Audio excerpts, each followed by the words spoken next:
Hello all, നമുക്കിന്ന് RFLP ടെക്നിക്കിനെ പറ്റിയിട്ട് discuss ചെയ്യാം. RAPD, AFLP എന്നീ PCR ബേസ്ഡ് ആയിട്ടുള്ള ടെക്നിക്സിനെ പോലെ തന്നെ ഒരു മോളിക്കുലാർ മാർക്കറാണ് RFLP എന്ന് പറയുന്നത്.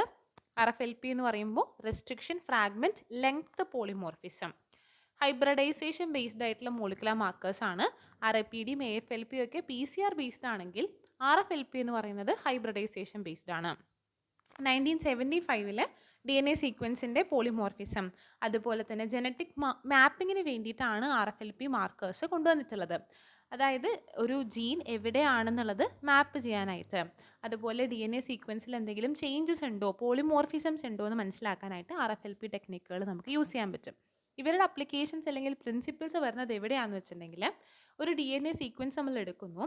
DNA സീക്വൻസുകളിൽ മ്യൂട്ടേഷൻസ് ഉണ്ടാവുകയാണെങ്കിൽ റെസ്ട്രിക്ഷൻ എൻസൈംസ് യൂസ് ചെയ്ത് നമ്മൾ അതിനെ കട്ട് ചെയ്യുമ്പോൾ എന്തുണ്ടായിരിക്കും, അവരുടെ റെക്കഗ്നേഷൻ സൈറ്റുകളിൽ വ്യത്യാസം ഉണ്ടായിരിക്കും. അപ്പോൾ ഒരു എക്സാമ്പിൾ പറയുകയാണെന്നുണ്ടെങ്കിൽ, ഇക്കോളയിൽ ICOR1 എന്ന് പറഞ്ഞിട്ടുള്ള റെസ്ട്രിക്ഷൻ എൻസൈംസ് ഒരു പെർട്ടിക്കുലർ ആയിട്ടുള്ള ഒരു റെസ്ട്രിക്ഷൻ സൈറ്റിൽ മാത്രമാണ് കട്ട് ചെയ്യുന്നത്. എന്തെങ്കിലും ഒരു ചേഞ്ച് ആ റെസ്ട്രിക്ഷൻ സൈറ്റുകൾക്ക് സംഭവിക്കുകയാണെങ്കിൽ ആ കട്ടിംഗ് പാറ്റേണിൽ വ്യത്യാസം ഉണ്ടായിരിക്കും. അപ്പം അതിന് നമുക്ക് മ്യൂട്ടേഷനെ പറ്റിയിട്ട് പഠിക്കാനായിട്ട് പറ്റും, പോളിമോർഫിസം അനലൈസ് ചെയ്യാനായിട്ട് പറ്റും. അപ്പോൾ ഒരേ സ്പീഷ്യസിൽ രണ്ട് സാമ്പിൾ നമുക്ക് കിട്ടി, അല്ലെങ്കിൽ രണ്ട് ഇൻഡിവിജ്വൽസിനെ നമ്മൾ എടുക്കുകയാണെന്നുണ്ടെങ്കിൽ ഐഡൻറ്റിക്കൽ ആയിട്ടുള്ള ജീനോം സീക്വൻസുകൾ നമ്മൾ നോക്കുമ്പോൾ എന്തെങ്കിലും പോയിന്റ് മ്യൂട്ടേഷൻസോ എന്തെങ്കിലും ചേഞ്ചുകളോ, ഇൻസേർഷൻ അതായത് ആഡ് ചെയ്യുന്നു, ജീനിൽ എന്തെങ്കിലും കാര്യങ്ങൾ ആഡ് ചെയ്യുന്നു, ഡിലീഷൻ എന്തെങ്കിലും ഭാഗം നഷ്ടപ്പെടുന്നു, അങ്ങനെയുള്ളതൊക്കെ നമുക്ക് ഈ റെസ്ട്രിക്ഷൻ എൻസൈംസ് യൂസ് ചെയ്തുകൊണ്ട് അവർ കട്ട് ചെയ്യുന്ന സൈറ്റുകൾ നോക്കിക്കൊണ്ട് പഠിക്കാനായിട്ട് പറ്റും. അപ്പോൾ ഡിഫറെൻറ്റ് DNA സീക്വൻസ് നമ്മൾ എടുക്കുമ്പോൾ റെസ്ട്രിക്ഷൻ സൈറ്റിന് ഗെയിൻ ഓർ ലോസ്, അവരുടെ ആ റെസ്ട്രിക്ഷൻ സൈറ്റിലുള്ള മാറ്റങ്ങൾ നമുക്ക് പഠിക്കാനായിട്ട് RFLP ടെക്നിക്കുകൾ യൂസ് ചെയ്യുന്നുണ്ട്. Single base changes within a restriction site is readily detectable genetic marker because the mutated site is no longer cleaved by the enzyme in question. നമുക്ക് ആവശ്യമായിട്ടുള്ള enzymes use ചെയ്തു, നമുക്ക് ആവശ്യമായിട്ടുള്ള സീക്വൻസ് എൻസൈംസ് യൂസ് ചെയ്തുകൊണ്ട് cut ചെയ്യാനായിട്ട് പറ്റാതെ വരും, എന്തെങ്കിലും ഒരു ചെറിയ ബേസ് സീക്വൻസുകൾക്ക് ചേഞ്ച് വന്നു കഴിഞ്ഞാൽ. അപ്പോൾ നമ്മൾ 2 ക്രോമസോം എടുക്കുന്നു, അതിൽ എന്തെങ്കിലും മ്യൂട്ടേഷൻസ് ഉണ്ടാവുകയാണെന്നുണ്ടെങ്കിൽ RFLP ടെക്നിക്ക് വെച്ച് നമുക്ക് ക്ലീവിങ് പാറ്റേൺസ് നോക്കിക്കൊണ്ട് മനസ്സിലാക്കാനായിട്ട് പറ്റും. അതുകൊണ്ട് ഇതൊരു ജനറ്റിക് മാർക്കറായിട്ട് നമ്മളിതിനെ യൂസ് ചെയ്യുന്നുണ്ട്.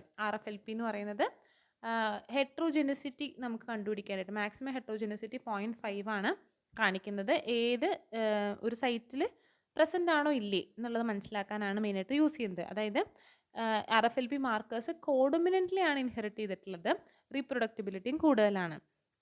2 അലീൽസിൽ സൈറ്റിൽ പ്രസൻ്റ് ആണോ അല്ലയോ, ആ ഒരു ജീൻ അവിടെ ഉണ്ടോ ഇല്ലയോ, മ്യൂട്ടേഷൻ ഉണ്ടോ ഇല്ലയോ, അതുപോലെ തന്നെ അങ്ങനെയുള്ള അനാലിസിസിനാണ് നമ്മൾ restriction fragment length, polymorphism, RFLP ടെക്നിക്സുകൾ യൂസ് ചെയ്യുന്നത്. മേജറായിട്ട് നമ്മളതിൻ്റെ പ്രൊസീജിയർ ഷോർട്ടായിട്ട് നോക്കുകയാണെന്നുണ്ടെങ്കിൽ, നമ്മൾ ആദ്യം തന്നെ DNA സാമ്പിൾസ് എടുക്കുന്നു. DNA റെസ്ട്രിക്ഷൻ എൻസൈംസ് വെച്ചാൽ നമുക്കറിയാം മോളിക്കുലാർ സിസേഴ്സ് ആണ്, അവർ യൂസ് ചെയ്തുകൊണ്ട് കട്ട് ചെയ്യുന്നു. കട്ട് ചെയ്യുമ്പോൾ restriction enzymes correct recognition site, restriction site use analyse ചെയ്തുകൊണ്ടാണ് കട്ടിങ് നടത്തുന്നത്. ആ കട്ട് ചെയ്തതിനെ എന്ത് ചെയ്യുന്നുണ്ട്, നമ്മൾ അഗറോസ് ജെൽ ഇലക്ട്രോഫോറസിസ് നടത്തി സെപ്പറേഷൻ നടത്തുന്നു. ഈ സെപ്പറേറ്റ് ചെയ്ത സാമ്പിളിന് നമ്മൾ നെക്സ്റ്റ് ബ്ലോട്ടിംഗ് ടെക്നിക്ക് വഴി, അതായത് അഗറോസ് ജെല്ലിൽ നിന്ന് ഒരു നൈട്രോസെല്ലോസ് അല്ലെങ്കിൽ നൈലോൺ മെമ്പറൈനിലേക്ക് അതിനെ മാറ്റുന്നു.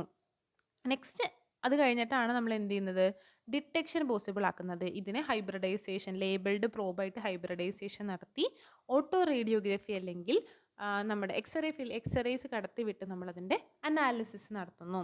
അപ്പോൾ ഇതാണ് അതിൻ്റെ സ്റ്റെപ്സ് പറയുന്നത്. DNA എക്സ്ട്രാക്ഷൻ, അതിനുശേഷം DNA നമ്മൾ ഫ്രാഗ്മെൻറ്റ്, റെസ്ട്രിക്ഷൻ എൻസൈംസ് വെച്ച് ഫ്രാഗ്മെൻറ്റ് നടത്തുന്നു.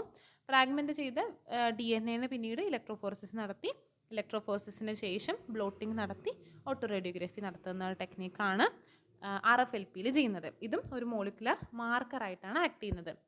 RFLP ടെക്നിക്കുകളെ നമ്മൾ RAPD ടെക്നിക്കായിട്ട് കമ്പയർ ചെയ്യുകയാണെങ്കിൽ, അതായത് random amplified polymorphic DNA RAPD technique എന്ന് പറയുന്നത് PCR ബേസ്ഡ് മോളിക്കുലാർ മാർക്കറാണ്. അത് വെച്ച് നമ്മൾ RFLPനെ നമ്മൾ കമ്പയർ ചെയ്യുകയാണെങ്കിൽ നമുക്ക് എന്തൊക്കെ കണ്ടുപിടിക്കാൻ പറ്റുമെന്നുള്ളതാണ് നോക്കേണ്ടത്. അപ്പോൾ RAPD ഉണ്ട്, RFLP ഉണ്ട്. RAPD എന്ന് പറയുമ്പോൾ നമുക്കറിയാം എന്താണ് അവിടുത്തെ പ്രിൻസിപ്പിൾ എന്ന് പറയുന്നത് PCR ബേസ്ഡ് ടെക്നിക്കാണ്. അതുകൊണ്ട് റാൻഡം പ്രൈമേഴ്സ് യൂസ് ചെയ്തുകൊണ്ട് DNA നമ്മൾ എന്ത് ചെയ്യുന്നിട്ടുണ്ട് സീക്വൻസ് അനാലിസിസ് അല്ലെങ്കിൽ ഡിറ്റക്ഷൻ പാറ്റേൺസിന് വേണ്ടിയിട്ട് ഉപയോഗിക്കുന്നു. Use random primers to amplify unknown DNA sequence via PCR.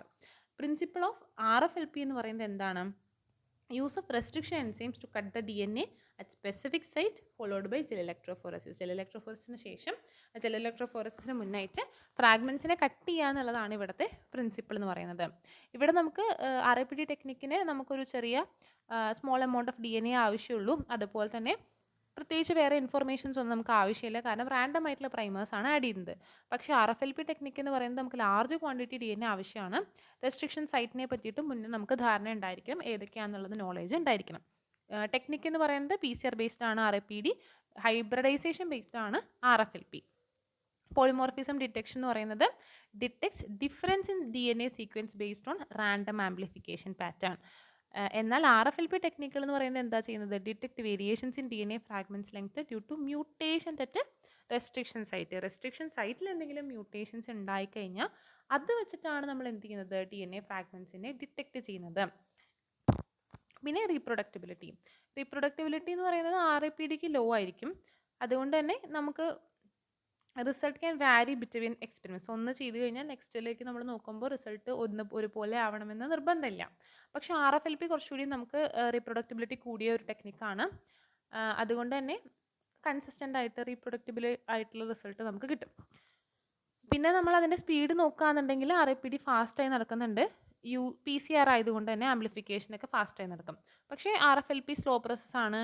നമുക്ക് എന്ത് ചെയ്യണം? റെസ്ട്രിക്ഷൻ എൻസൈംസ് യൂസ് ചെയ്ത് ഡൈജസ്റ്റ് ചെയ്യണം, ഇലക്ട്രോഫോറസിസ് നടത്തണം, അതിനുശേഷം പ്ലോട്ടിംഗ് ചെയ്യണം, ഹൈബ്രിഡൈസേഷൻ ചെയ്യണം. കുറച്ചുകൂടി പ്രോസസ്സുകളുണ്ട്, സ്പീഡ് കുറവായിരിക്കും.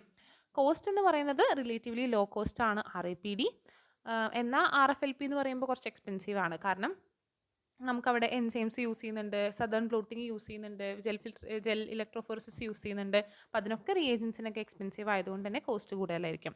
ആപ്ലിക്കേഷൻ എന്ന് പറയുന്നത് RAPD genetic diversity studies, species identification, phylogenetic അനാലിസിസിനൊക്കെ യൂസ് ചെയ്യുന്നുണ്ട്. RFLP എന്ന് പറയുന്നത് DNA നമ്മളിവിടെ ഹൈബ്രിഡൈസേഷൻ ടെക്നിക്ക് യൂസ് ചെയ്യുന്നതുകൊണ്ട് തന്നെ DNA ഫിംഗർ പ്രിൻറ്റിങ്, ജീൻ മാപ്പിങ്ങിന്, ഫോറൻസിക് അനാലിസിസിനൊക്കെയാണ് മെയിനായിട്ട് RFLP യൂസ് ചെയ്യുന്നത്. ഈ ഒരു ഡിഫറൻസ് നമ്മൾ അറിഞ്ഞിരിക്കണം. എന്താണ് PCR ബേസ്ഡ് ആയിട്ടുള്ള RAPDയും ഹൈബ്രിഡൈസേഷൻ ബേസ്ഡ് ആയിട്ടുള്ള RFLPയും, രണ്ട് മോളിക്കുലർ മാർക്കേഴ്സിൻ്റെ ഡിഫറൻസ് എന്ന് പറയുന്നത് എന്നുള്ളത് അറിഞ്ഞിരിക്കണം. ഇത്രയും കാര്യങ്ങളാണ് നമുക്ക് മോളിക്കുലർ മാർക്കേഴ്സിൽ പഠിക്കാനുള്ളത്. 3 മോളിക്കുലർ മാർക്കേഴ്സാണ് മേജറായിട്ടുള്ളത്: RFLP, RAPD ആൻഡ് AFLP. അതിൽ AFLPയും RAPDയും PCR ബേസ്ഡ് ആണ്. RFLP restriction fragment length polymorphism, hybridization based ആണ്. റെസ്ട്രിക്ഷൻ എൻസൈംസ് യൂസ് ചെയ്ത് കട്ട് ചെയ്തുകൊണ്ട് നമ്മൾ ഈ ഒരു ടെക്നിക്ക് പ്രൊസീഡ് ചെയ്യുന്നു. അവിടെ റെസ്ട്രിക്ഷൻ എൻസൈംസിൻ്റെ സൈറ്റിൽ എന്തെങ്കിലും മ്യൂട്ടേഷൻ സംഭവിച്ചു കഴിഞ്ഞാൽ അതനുസരിച്ച് നമുക്ക് ഡിറ്റക്ഷൻ കുറച്ചുകൂടി ഈസി ആയിട്ട് പോസിബിൾ ആവുന്നു. Thank you.